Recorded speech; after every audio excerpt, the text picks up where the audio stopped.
जय श्री राम दोस्तों। तो दोस्तों ये हिंदी शिक्षा शास्त्र की जो हमारी प्रीवियस ईयर क्वेश्चन सीरीज़ चल रही है, टेट अनिवार्यता सीरीज़ चल रही है, इसका क्या है फोर्थ पार्ट है। ठीक है दोस्तों। और मैंने क्या है दोस्तों सी टेट और टेट जो भी मेरा दोस्त सी टेट और टेट की तैयारी कर रहा है, उसके लिए मैंने क्या किया है, जो बाल विकास होता है उसके में और जो सीडीपी होती है, जो बाल विकास है और शिक्षा शास्त्र, इसके क्या है मैंने 9 वीडियोस अपलोड कर दिए हैं। और इन वीडियोस को जाके आप प्लेलिस्ट में जाके देखें। और इसमें इस सब्जेक्ट में जो बाल विकास और शिक्षा शास्त्र का ये सब्जेक्ट है, इसकी पकड़ मजबूत करने के लिए आप ये वीडियोस बार बार देखें। अगर आपको किसी भी क्वेश्चन में समस्या हो रही है, नहीं समझ में आ रहा, आप कमेंट करें, आप मुझे बताएं, तो सिर्फ उस क्वेश्चन पे भी मैं आपको समझाने की कोशिश करूँगा। इसके मैंने 9 वीडियोस अपलोड कर दिए हैं शिक्षा शास्त्र के दोस्तों, आप उसे प्लेलिस्ट में जाके देख सकते हैं। और साथ ही मैंने हिंदी शिक्षा शास्त्र की जो हिंदी शिक्षा शास्त्र है, इसके दोस्तों मैंने आज आज मैं इसका फोर्थ पार्ट अपलोड कर दूंगा। ठीक है ना दोस्तों। तो जो भी मेरा मित्र तैयारी कर रहा है तो वो मेरे चैनल से ज़रूर जुड़े। और आपको क्या है, ये कुछ नहीं, जितने भी मैंने प्लेलिस्ट बना दी हैं, हिंदी शिक्षा शास्त्र की भी दोस्तों मैंने प्लेलिस्ट बना दी है, हिंदी शिक्षा शास्त्र की भी दोस्तों मैंने प्लेलिस्ट बना दी है, और सीडीपी की भी मैंने क्या है दोस्तों प्लेलिस्ट बना दी है। ठीक है दोस्तों। अब ये प्लेलिस्ट आप कैसे देख सकते हैं, इससे पहले क्या करना पड़ेगा दोस्तों, आपको मेरा चैनल सब्सक्राइब करना पड़ेगा, फॉलो करना पड़ेगा, लाइक करना पड़ेगा। आपको मेरा चैनल सब्सक्राइब जरूर करना पड़ेगा दोस्तों। क्या करना पड़ेगा, आपको मेरा चैनल सब्सक्राइब जरूर करना पड़ेगा दोस्तों। क्योंकि दोस्तों अब जो ये वीडियोस बनाती हैं, तो इसको नंबर ऑफ़ टाइम्स देखें आप, आपकी एक समझ डेवलप हो जाएगी। अभी 3 महीने हैं यूपी टेट में। क्या है दोस्तों, मैं आपको बताना चाहता हूँ, यूपी टेट में अभी क्या है 3 महीने हैं, क्योंकि जो एग्ज़ाम होने वाला है ये क्या है 29 और 30 जनवरी को होने वाला है। ठीक है दोस्तों। तो अभी इसका नोटिफिकेशन आएगा, उसमें लगभग कितना है 3 मंथ्स का टाइम है। आप इसमें क्या है आराम से आप टेट और सी टेट की तैयारी कर सकते हैं। और इस समय मैंने वर्तमान में सीडीपी जो बाल विकास और शिक्षा शास्त्र है, इसकी मैं 9 वीडियोस अपलोड कर दी हैं। आप इसको देखिए, अपनी समझ को मजबूत करिए, ताकि क्या है आप जब तक एग्ज़ाम का समय आएगा आप बहुत आसानी से 30 में से 27 प्लस जो बाल विकास है इसके अंदर, और जो हिंदी पैडागोजी है दोस्तों, हिंदी शिक्षा शास्त्र है, अगर ये जितने भी मार्क्स की आएगी उसमें क्या है फुल मार्क्स आपके आराम से आ सकते हैं। बस आपको ये करना है कि आज से ही अपनी रणनीति बनाएं, आप जुड़ जाएं, मेरे चैनल से जुड़ें, पढ़ना शुरू करें, नंबर ऑफ़ टाइम्स उन वीडियोस को देखें। अगर किसी भी क्वेश्चन में आपको समझ में नहीं आ रहा है, कोई समस्या हो रही है, तो आप क्या करिए, उसका स्क्रीनशॉट भेज के आप मेरे को कमेंट कर सकते हैं कि ये क्वेश्चन में समस्या आ रही है, तो मैं उस क्वेश्चन को समझाने की आपको पूरी कोशिश करूँगा। ठीक है ना दोस्तों। और बाकी मैं अपना सेशन अब आगे बढ़ाता हूँ। और जो हिंदी पैडागोजी का ये सेशन चल रहा है, आज फोर्थ पार्ट है, मैंने ये वीडियोज़ ज़्यादा लंबी नहीं रखी हैं दोस्तों। ठीक है ना दोस्तों। और अपना सेशन में आगे बढ़ाने से पहले यही कहूँगा दोस्तों कि आप मेरे चैनल को सब्सक्राइब जरूर करें, फॉलो करें, लाइक करें, सब्सक्राइब जरूर करें दोस्तों। आप क्या है, आप मेरे चैनल को सब्सक्राइब जरूर करें दोस्तों। ठीक है दोस्तों। अब हम अपना पहले क्वेश्चन की ओर बढ़ते हैं। इस जो प्रीवियस लेक्चर था दोस्तों, उसके अंदर मैंने जहाँ तक क्वेश्चन कराए थे उसके आगे के क्वेश्चन आज मैं ले रहा हूँ। ठीक है ना दोस्तों। और मैं आपको ये भी बताना चाहूँगा दोस्तों, मैंने इन वीडियोस को ज़्यादा लंबा नहीं रखा है, सिर्फ 15 से 25 मिनट का ड्यूरेशन रखा है, ताकि क्या है आपको दोस्तों ज़्यादा लंबी वीडियो देखने को भी ज़्यादा परेशानी ना हो, और आराम से क्या है आप कंसेप्ट को समझते हुए आगे बढ़ते हुए अपने, और जो भी आपको जो हिंदी शिक्षा शास्त्र है, जिन दोस्तों को कठिन लगता है वो क्या है आराम से आप उन क्वेश्चन को बहुत सरल पूर्वक कर सकेंगे। ठीक है दोस्तों।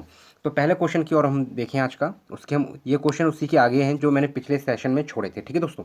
इसमें कहा है सार्थक पढ़ते समय, ठीक है, क्या होने, एक बच्चे का नाम है, सार्थक पढ़ते समय कभी कभी वाक्यों शब्दों की पुनरावृत्ति करता है। ठीक है। अगर और यह भाषाई व्यवहार दर्शाता है। ठीक है। पुनरावृत्ति क्या है, बार बार रिपीट कर रहा है, वो बार बार कह रहा है, तो वह पढ़ने में अधिक समय लेता है क्या। देखो दोस्तों, अगर वो बार बार पढ़ रहा है, पुनरावृत्ति कर रहा है, तो इसका मतलब है क्या, वो पढ़ने में अधिक समय नहीं ले रहा है। तो ये पहला ऑप्शन क्या रॉन्ग हो गया दोस्तों। ठीक है। उसे लंबे शब्दों को पढ़ने में कठिनाई होती है। ये बताओ दोस्तों, अगर जो सार्थक है वाक्यों को भी शब्दों को भी बार बार रिपीट कर रहा है, तो इसका मतलब क्या है, उसे पढ़ने में कठिनाई बिल्कुल नहीं हो रही। तो ये फोर्थ ऑप्शन भी देखो दोस्तों रॉन्ग है। ठीक है। वह अटक अटक कर पढ़ सकता है। जब वो बार बार पुनरावृत्ति कर रहा है, रिपीट कर रहा है, तो इसका मतलब वो अटक भी नहीं रहा है, तो वह समझ के साथ पढ़ने की कोशिश करता है। तो करेक्ट ऑप्शन क्या है दोस्तों? थर्ड ऑप्शन है। क्या इस क्वेश्चन में ये कहा गया है कि जब वो बार बार उस वाक्य को, शब्दों को पुनरावृत्ति रिपीट कर रहा है जो सार्थक है, तो इसका मतलब वो है कि वो साथ पढ़ने क्या है, वह समझ, समझ का मतलब क्या है? अर्थ। किसकी बात कर रहा है? वो क्या है? अर्थ भी समझना चाहता है। क्या करना चाहता है? वो अर्थ या समझ के साथ पढ़ने की कोशिश करता है। ठीक है, तो करेक्ट ऑप्शन कौन सा है दोस्तों? हमारा third option is correct one. ठीक है दोस्तों, अब हम नेक्स्ट क्वेश्चन को समझेंगे दोस्तों। इसमें कहा है हिंदी भाषा में आकलन का उद्देश्य नहीं है। अब देखो नहीं वाले शब्द, नहीं पे आपको जोड़ देना है, इसको समझें आप। आकलन, ठीक है, एवोल्यूशन जो कर रहा है, उद्देश्य क्या नहीं है, ठीक है ना दोस्तों, इसको समझ रहे हैं हम। बच्चों की भाषा प्रगति को अभिभावकों, ठीक है, और अन्य शिक्षकों को बताना। अच्छा ये बताइए, अगर मतलब जैसे भाषा की जो बच्चों का जो आकलन का उद्देश्य नहीं है, मतलब उसके बच्चों को बताना है क्या? बच्चों की भाषा प्रगति को अभिभावकों, अभिभावकों मतलब क्या होगा? जो उसके पेरेंट्स हैं, और अन्य शिक्षकों को बताना। ठीक है, इसको थोड़ा रोकेंगे दोस्तों, क्योंकि नहीं की बात करिए, इस बात को हमें समझना है। भाषा सीखने के संदर्भ में प्रत्येक बच्चे की विशेष आवश्यकता की पहचान कराना। ठीक है, जब बच्चा कुछ चीज़ सीख रहा है, सीखने के संदर्भ में प्रत्येक बच्चे की विशेष आवश्यकता को, की उसकी क्या है? पहचान कराना है। कि अगर मतलब कि अगर जब वो कोई चीज़ सीख रहा है, तो उस बच्चे को ये बताना है कि आपको इससे क्या लाभ होने वाला है, उसी कॉन्टेक्स्ट में उसे समझाने की कोशिश करेंगे। तो ये भी ऑप्शन पॉजिटिव है। ठीक है, हमें क्या करना है? जो नेगेटिव ऑप्शन है उसको चूज़ करना है। किसको चूज़ करना है? नेगेटिव ऑप्शन को। भाषा सीखने सिखाने की प्रक्रिया में उन्नत बनाना। ठीक है, अगर हम पेडागोजी, जो हमारी शिक्षा शास्त्र है, अगर हम उसे अच्छा स्ट्रॉन्ग रखेंगे, मजबूत रखेंगे, तो जो सीखने सिखाने की प्रक्रिया है वो कैसी होगी? उन्नत होगी। कैसी होगी? उन्नत बनाएंगे। ठीक है, ये भी सही ऑप्शन है। बच्चों की भाषागत त्रुटियों की ही पहचान करना, मतलब की ही, ओनली, सिर्फ यहाँ पर की ही मतलब क्या? ओनली, सिर्फ मतलब क्या है? जो भाषागत त्रुटियाँ हैं, जो उसकी कमियाँ हैं, उसी की पहचान करना। तो यही क्या है? नेगेटिव ऑप्शन है। तो क्वेश्चन के हिसाब से ऑप्शन नेगेटिव यही है दोस्तों। मैं आपको फिर बताना चाहूँगा, जो ऑप्शन है नेगेटिव यही है, लेकिन नेगेटिव ही ऑप्शन हमें बताना था, इसलिए क्या है, जो इसका करेक्ट ऑप्शन है वो क्या है? Fourth option. फोर्थ ऑप्शन क्या है दोस्तों? करेक्ट ऑप्शन है। ठीक है दोस्तों, मेरे हिसाब से आपको ये बात समझ में आ गई होगी। मैं फिर भी आपको एक बार और समझाना चाहूँगा कि अगर भाषा में प्रगति कर रहा है, तो वो क्या है? जो शिक्षक है वो दूसरे शिक्षकों को भी बता सकता है और पेरेंट्स को भी बता सकता है। बिल्कुल सही बात है। अगर वो जब पढ़ रहा है, उसी दौरान उसकी जो आवश्यकता है, उस आवश्यकता से उसको अर्थ में और ज़्यादा समझने में उसको प्रभावकारी होगा, जो आप पेडागोजी या शिक्षा शास्त्र, या उसे कोई ऐसा तरीका बता रहे हैं जो हम शिक्षा शास्त्र के तौर पे उसे यूज़ कर रहे हैं, तो उसमें क्या है? उस बच्चे को भी उसके सीखने के संदर्भ में उसको मदद कर सकते हैं। तो ये ऑप्शन भी सही है। थर्ड क्या है? जो प्रक्रिया, जो पेडागोजी, जो शिक्षा शास्त्र हम यूज़ करेंगे, उसको उन्नत बनाने के लिए क्या करेंगे? हम पेडागोजी का यूज़ कर सकते हैं और हिंदी भाषा का हम आकलन कर सकते हैं। तो करेक्ट ऑप्शन ये भी सही है। तो ये तीन पॉजिटिव हैं। ये जो तीन हैं, तीन ऑप्शन कैसे हैं? ये पॉजिटिव ऑप्शन है। नेगेटिव ऑप्शन कौन सा? हमारा फोर्थ वन है। इसी वजह से क्या है? According question fourth option is correct one. ठीक है दोस्तों, मेरे हिसाब से आपको ये बात समझ में आ गई होगी। अब क्या, हम नेक्स्ट क्वेश्चन को समझते हैं दोस्तों। इसमें कहा है आपके विचार में प्राथमिक स्तर पर उत्कृष्ट लेखन कार्य का उदाहरण क्या है? आपके विचार में क्या है? जो विचार है एक शिक्षक का या किसी के भी, जो आपके विचार, मतलब एक शिक्षक की बात हो रही है ना, तो ये पढ़ने के रिस्पेक्ट में बात है। तो प्राथमिक स्तर क्या हुआ? जब कक्षा 1 से 5, प्राथमिक स्तर क्या है? जो प्राथमिक स्तर है, कक्षा 1 से 5 के संदर्भ में जो बात हो रही है, पर उत्कृष्ट लेखन का कार्य का उदाहरण क्या हो सकता है? ठीक है, जैसे कि छुट्टियां जैसी कैसे मनाई। ठीक है ना दोस्तों, अब इसमें क्या कहा गया है कि छुट्टियां कैसे मनाई। ठीक है, इस विषय पर अनुच्छेद लिखना। ठीक है, ये तो मतलब फिक्स बात हो गई है। फिर भी हम सारे ऑप्शन पढ़ेंगे दोस्तों। मेरे सपनों का भारत विषय पर अनुच्छेद लिखना। ठीक है, ये भी एक क्या है? मतलब मेरे सपनों का भारत, जैसे आपको पता है कि आपने जैसे बोल दिया लिखने के लिए, लेखन कार्य करना है मेरे सपनों का भारत, तो अब बच्चा क्या है? प्राइमरी कक्षा का है, तो उसे क्या ज़्यादा पता होगा। ठीक है ना दोस्तों, फिर भी हम आगे दूसरा ऑप्शन देखते हैं। पाठ्य पुस्तक के स्तर कठिन शब्दों का क्या है? श्रुत लेखन। अब ये बताइए आप कि आप उसमें सिर्फ उसको कठिन शब्दों उसको लिखने के लिए कहेंगे? नहीं, सिर्फ उस पाठ्य पुस्तक को देख देख के लिखने के लिए नहीं कहेंगे। तो ये ऑप्शन वैसे ही रॉन्ग हो गया। तो किसी आंखों देखी घटना का लिखित वर्णन करना। तो इसका मतलब क्या है? देखो, जो आंखों देखी घटना है, अगर बच्चे ने खुद देखी उस चीज़ को, मतलब कहने का मतलब ये है कि उस बच्चे ने खुद आंखों से देखा उस घटना को, फिर उसने क्या है? लिखित में लिख के उसने वर्णन किया। तो इसका मतलब क्या है? तो प्राथमिक स्तर पर जो उत्कृष्ट लेखन होगा उसमें क्या है? जो बच्चे के विचार होंगे उसमें क्या है? आगे उभर के सामने आएंगे, ठीक है ना, उसे मौका दिया जा रहा है बच्चे को। तो करेक्ट ऑप्शन क्या है हमारा, फोर्थ ऑप्शन क्या है, करेक्ट ऑप्शन है। तो छुट्टियां कैसे मनाई, इस पर कोई बात नहीं बनेगी। मेरे सपनों का भारत के अनुच्छेद, ये भी फिक्स है क्योंकि आपने कहीं से रट लिया या देख लिया नहीं। अब बच्चे ने क्या क्या देखा, कोई घटना देखी उसने, कैसे क्या होता है, उस पर अगर उसको वर्णन कर रहा है तो उसका मतलब क्या है, उसे मौका मिल रहा है, अवसर मिल रहा है उसे आगे बढ़ने का, और वो अपनी जो उसकी क्षमता है उसके आधार पर वो अपने विचारों को व्यक्त करेगा। तो करेक्ट ऑप्शन क्या है हमारा दोस्तों, fourth option is correct one. क्या है, फोर्थ ऑप्शन क्या है दोस्तों हमारा, करेक्ट है। ठीक है दोस्तों, अब हम क्या है नेक्स्ट क्वेश्चन को समझते हैं दोस्तों। दोस्तों मैं ये कहना चाहूँगा आप सभी दोस्तों से, अगर आपको लग रहा है कि मैं अच्छा पढ़ा रहा हूँ तो आप मेरे चैनल को सब्सक्राइब जरूर करें दोस्तों। क्या है, आप मेरे चैनल को सब्सक्राइब करें। और ये मेरी ये जो मैं ये वाली वीडियो जब अपलोड कर दूंगा तो ये मेरा क्या है, हिंदी शिक्षा शास्त्र का फोर्थ पार्ट है। और इससे पहले मैंने क्या है 3 पार्ट्स अपलोड कर दिए हैं, उन पार्ट्स को भी आप देखें, बार बार उसको नंबर ऑफ़ टाइम्स देखें, ताकि क्या है एक समझ आपकी डेवलप हो सके। और जैसे ही आप पेपर में बैठेंगे आप समझेंगे वो क्वेश्चन क्या है बहुत आसानी से आपके हो जाएंगे। ठीक है ना दोस्तों, और आप मेरे चैनल को सब्सक्राइब जरूर करें दोस्तों। क्या है, आप मेरे चैनल को सब्सक्राइब जरूर करें दोस्तों। ठीक है दोस्तों, अब हम क्वेश्चन को पढ़ते हैं। क्या कह रहा है, क्वेश्चन कह रहा है कि भाषा सीखने के संदर्भ में कौन सा कथन सही है। ठीक है ना दोस्तों, ठीक है। तो इसमें लिखा है बच्चों, सेकंड ऑप्शन पढ़ रहे हैं हम, बच्चों में भाषा अर्जित करने का जन्मजात क्षमता नहीं होती है। तो देखो जन्मजात की जब बात आ गई है तो ये फैक्ट क्वेश्चन हो गया। क्या हो गया दोस्तों, ये फैक्ट क्वेश्चन हो गया, क्योंकि जो नोम चॉम्स्की है, ठीक है ना दोस्तों, क्या है, नोम चॉम्स्की है, ये कहते हैं कि बच्चों के अंदर क्या है, जन्मजात क्षमता होती है भाषा अर्जित करने की। ठीक है ना दोस्तों, तो ये ऑप्शन हमारा रॉन्ग हो गया। बच्चे विद्यालय आकर ही भाषा सीखते नहीं, जब बच्चा छोटा होता है अपने घर के अंदर फैमिली के साथ होता है, फैमिली क्या है हमारी प्राथमिक समाजीकरण है। ठीक है, उसका उदाहरण है वो, और फैमिली है वो, फैमिली है, घर है, ये किसके उदाहरण है, ये है हमारे प्राथमिक समाजीकरण के उदाहरण है।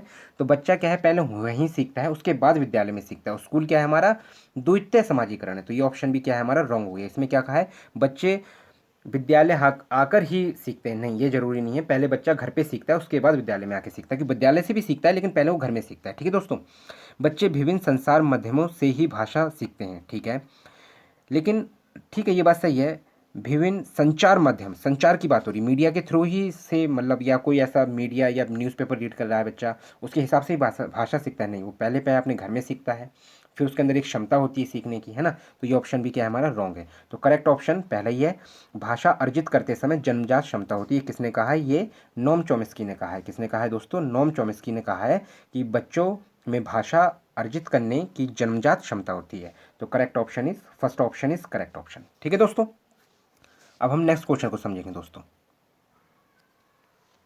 इसमें कहा है डिस्ग्राफिया में प्रभावित बच्चों के मुख्य रूप में कठिनाई होती है। तो ये भी दोस्तों क्या है, फैक्ट क्वेश्चन है। क्या है, फैक्ट क्वेश्चन है।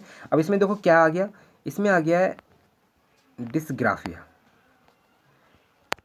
जब डिस्ग्राफिया की बात आ रही है तो ग्राफिया की बात आ रही है तो इसका मतलब क्या है, ग्राफ मतलब लिखने के संदर्भ में, क्या है, लिखने के संदर्भ में, रिटर्न के संबंध में, लिखने के संबंध में, लिखना जो है उसका क्या है डिस्ग्राफिया से लिंक्ड है। तो correct option is fourth one. क्या है, जो करेक्ट ऑप्शन है इसका फोर्थ है।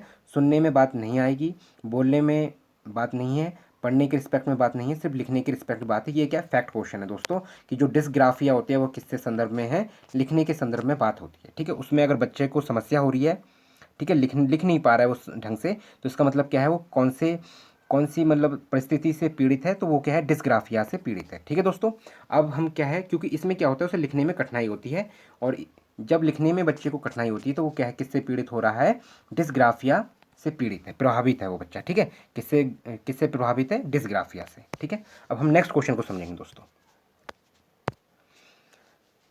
इसमें कहा है प्राथमिक स्तर कि हिंदी भाषा की पाठ्य पुस्तक में आप किसे सर्वाधिक महत्वपूर्ण मानते हैं। ठीक है, जो प्राथमिक स्तर की बात हो रही है, कक्षा 1 से 5 तक की जो पुस्तक होती है, हमारी टेक्स्ट बुक होती हैं, पाठ्य पुस्तक होती हैं, सबसे महत्वपूर्ण किसे मानते हैं। ठीक है ना दोस्तों, तो बहुत प्रसिद्ध लेखकों की प्रसिद्ध रचनाएं, अब लेखकों की अगर प्रसिद्ध रचनाएं बताएंगे तो कैसे बात बनेगी दोस्तों, है ना। तो प्रसिद्ध लेखें, ये कक्षा 5 के बाद बात होगी, जो जूनियर शिक्षक भर्ती है वहाँ पे प्रसिद्ध लेखक हैं जो उनकी प्रसिद्ध रचनाओं के बारे में हम बात करते हैं। तो फर्स्ट ऑप्शन इज करेक्ट नहीं है, first option is not correct. ठीक है दोस्तों, नैतिक मूल्यों वाली कहानी बता के, अब आप उसे मोरल डेवलपमेंट की बात की बस वही कहानी और कविता बताएंगे, नहीं, ये भी बात नहीं बनेगी। ठीक है दोस्तों, बहुत बहुत आयात में दिए गए अभ्यास कार्य। अब ये बताओ, बहुत ज़्यादा अगर आप उसे काम करने को दिया जाए, अगर कोई भी बच्चा है उसे बहुत काम करने के लिए दिया जाएगा तो उसके ऊपर वर्कलोड बनेगा, वो प्रेशर बनेगा, तो उसका वैसी रुचि नहीं रहेगी,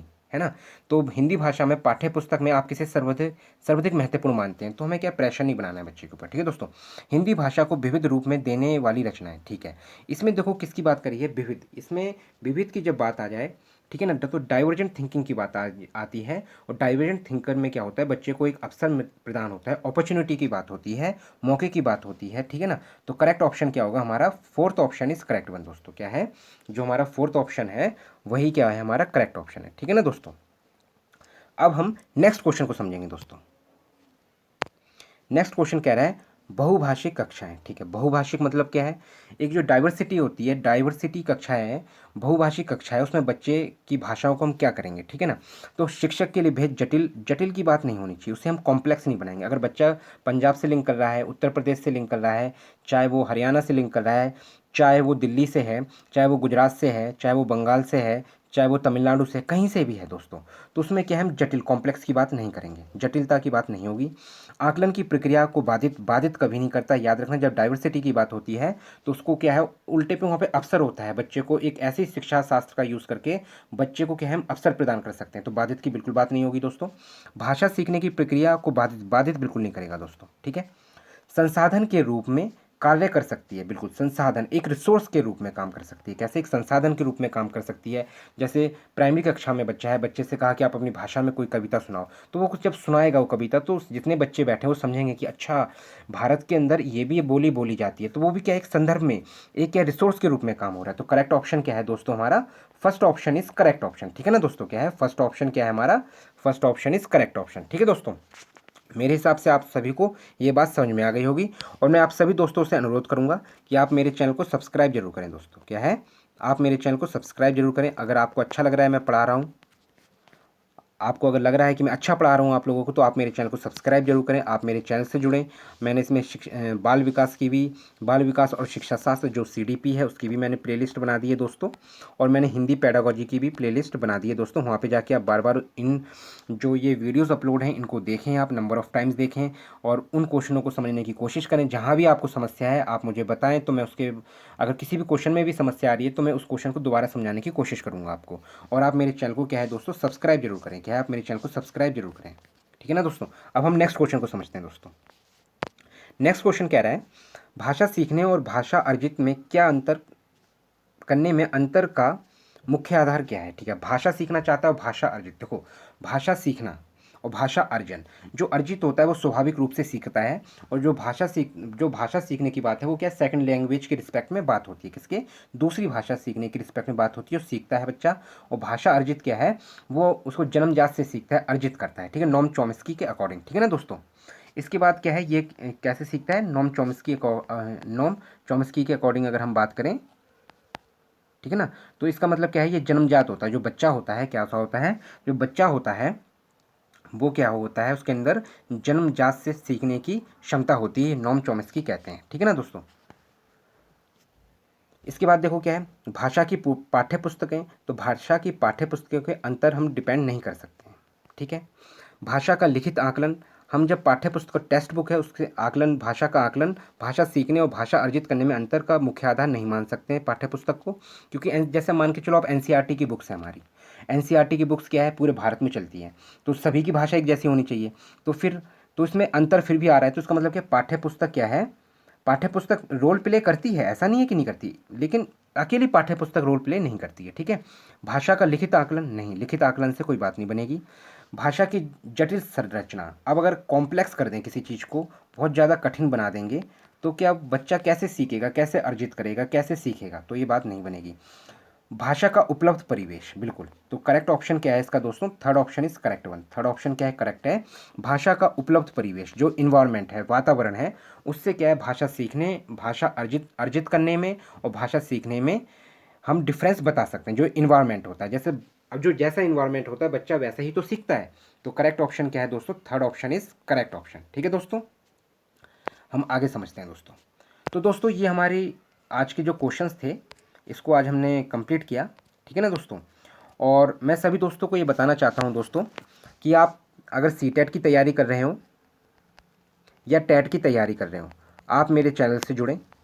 ठीक है, मैंने CDP की और हिंदी शिक्षा शास्त्र, ठीक है ना दोस्तों, जो हिंदी पेडागोजी है, ठीक है ना दोस्तों, हिंदी पेडागोजी है, हिंदी शिक्षा शास्त्र है, हिंदी शिक्षण शास्त्र है, इनका क्या है, मैंने प्लेलिस्ट बना दी है। क्या है दोस्तों, इन सब्जेक्ट की मैंने प्लेलिस्ट बना दी है। ये आप जाके मेरे चैनल पे जाके प्लेलिस्ट में जाके आप जाके देख सकते हैं।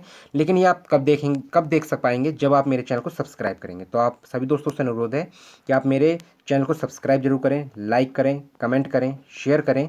आप मेरे चैनल को सब्सक्राइब जरूर करें दोस्तों, ठीक है ना दोस्तों। और इसका एक प्रॉफिट भी है दोस्तों, अगर मैं कोई भी वीडियो अपलोड करूंगा तो उसका नोटिफिकेशन आपके पास तुरंत आ जाएगा। लेकिन ये कब आएगा नोटिफिकेशन, जब आप मेरे चैनल को सब्सक्राइब करेंगे दोस्तों। क्या करेंगे, आप मेरे चैनल को सब्सक्राइब करेंगे। और मैंने इन वीडियोस को ज़्यादा लंबा नहीं रखा है दोस्तों, सिर्फ मात्र मैंने 15 से 20 मिनट रखा है। कितना रखा है दोस्तों, मैंने 15 से 25 मिनट का ड्यूरेशन रखा है, ठीक है ना, 15 से 25 मिनट का ड्यूरेशन रखा है, ताकि आपको क्या है, वीडियोस देखने में ज़्यादा दिक्कत ना हो, अपने कंसेप्ट को समझने में ज़्यादा परेशानी ना हो। और आप प्लेलिस्ट में जाके इन जो बाल विकास और शिक्षा शास्त्र है इसकी वीडियोस भी देखें, और जो हिंदी पेडागोजी इसकी वीडियोस भी देखें। ठीक है, ये कब देख पाएंगे आप, जब आप मेरे चैनल को सब्सक्राइब करेंगे दोस्तों। क्या है, आप मेरे चैनल को सब्सक्राइब जरूर करें, लाइक करें, कमेंट करें, शेयर करें। आप मेरे चैनल को सब्सक्राइब जरूर करें दोस्तों। क्या है, आप मेरे चैनल को सब्सक्राइब जरूर करें दोस्तों। धन्यवाद दोस्तों।